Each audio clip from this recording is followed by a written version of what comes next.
One of the things we're going to talk about today is tools. What tools to get started, what tools do the professionals use, and what tools are more advanced. Having a random orbital polisher is a great tool for your polishing arsenal. These things come in really handy for tight areas and for finishing out after you've done some buffs. Here's a couple of them. We have the smaller 17mm random orbital polisher.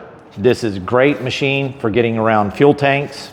Then we have the larger 21mm random orbital polisher. This is going to be more for your paint correction and detailing. This is going to be more for your metal polishing. And then here are the buffs that go with the random orbital polishers. We have the foam pads in different grades, coarse, medium, and fine. And then we also have the microfiber pad for finishing out. So that's going to go with your random orbital polishers. I recommend random orbital polishing wide open. As fast as this machine will go is going to get you the nicest finish. Having a drill can be an important tool. This is going to help you put on the mushroom buffs to get into tight areas, especially on drive axle wheels, on big rigs, buses, whatever you're working on. Just a simple, cheap drill is going to allow you to get into areas that these machines or the actual polishing machines can't get into. Here we have a small rotary tool. This is a Dremel.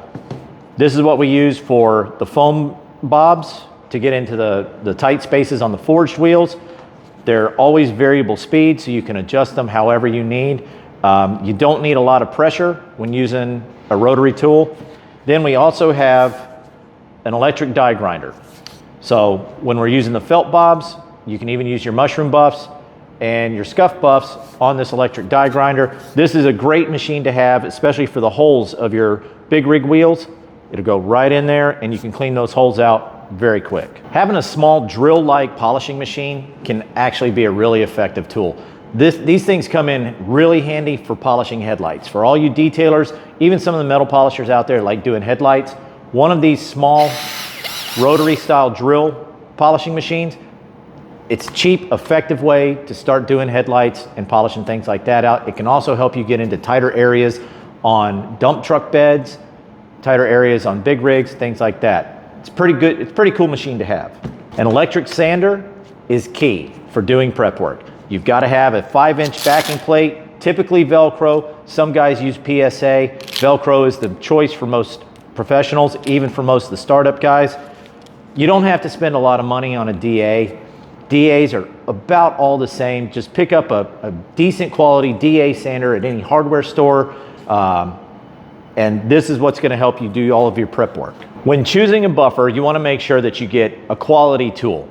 For the money, you can pick up these Bauer polishers. They're 3,500 RPM. They still have plenty of torque. They actually have pretty good life expectancy. You actually see a lot of us professionals using the Bauer machine. We use them for metal polishing, and we also use them for our rotary or speed sanding. It's a great tool to have for not a lot of money. You can also go with a Makita or DeWalt options for your polishing machine. The Makitas are at 3,200 RPM, the DeWalts are 3,500 RPM. Now, they're more expensive. These things are about $250 to $300 a piece.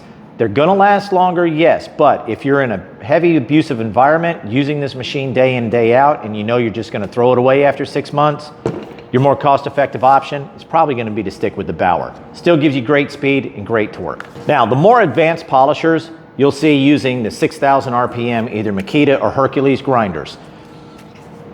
It's a great tool to have, don't get me wrong, but if you're starting out, don't invest in a 6,000 RPM grinder. This is way too advanced, not to mention the buffs for all of these are only rated at 3,200 RPM. So you're taking a chance if you plate up a buff on a 6,000 RPM. Always keep that in mind. You want to make sure you're doing it right, and you want to make sure you're doing it safe. But a 6,000 RPM, once you get a feel for the job, can be a great tool to have in your arsenal. The DeWalt Inox is a fantastic machine to have. The 6-inch mini buff. These two are perfect to have in your arsenal for getting into really tight spaces, especially on big rigs underneath the sleeper cabs of the trucks.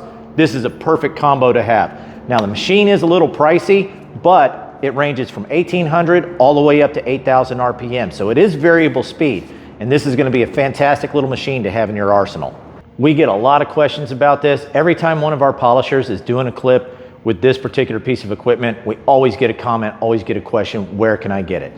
The Jaw Horse is a fantastic piece of equipment. It's adjustable. You can also slide this out turn it around, flip your switch, you got a foot pedal, lock your part down, and now you can start polishing. These are a little tricky to find right now, so you will have to source it out. Maybe I can talk Renegade into carrying these and put them on the website. Let me know what you think. Drop it in the comments below. So this is some of the basic equipment that you're gonna need to start your metal polishing journey. You don't have to buy all of this equipment at once. You can pick and choose which buffer you feel is gonna be right for you, which orbital polisher is gonna be right for you. Start small, work your way up. I recommend an orbital, a sander, and a buffer to get you going. Get the Renegade products to place on all this and start your metal polishing projects. Get them shiny.